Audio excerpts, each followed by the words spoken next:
क्या आपने कभी सोचा कि ये पूरी कायनात कहाँ से आए? ये अरबों सितारे, ये ज़मीन, ये ज़िंदगी और खुद आप, क्या ये सब महज इत्तेफाक है या इसके पीछे कोई अजीम खालिक मौजूद है? आज हम इंसानी तारीख के सबसे बड़े सवाल पर गुफ्तगू करेंगे। क्या अल्लाह वाकई मौजूद है? आज हम इंसानी तारीख के सबसे बड़े सवाल पर गुफ्तगू करेंगे। क्या अल्लाह वाकई मौजूद है?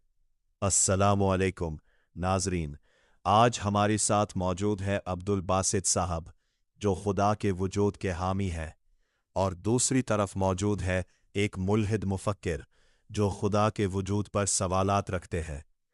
हम एक इल्मी और मुहज़्ज़ब गुफ्तगू करेंगे। सबसे पहले मुल्हिद साहब से सवाल, आप खुदा को क्यों नहीं मानते? मुल्हिद, मैं सिर्फ सबूत मानता हूं।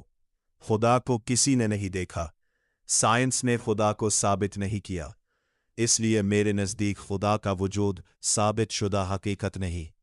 मेज़बान अब्दुल बासित साहब, आपका जवाब। अब्दुल बासित, मैं एक सवाल पूछना चाहता हूं। क्या हर वो चीज़ जो मौजूद हो ज़रूरी है कि आंख से नज़र भी आए?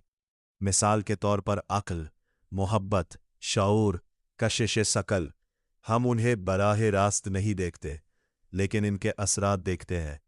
इसी तरह खालिक को भी उसकी निशानियों से पहचाना जाता है।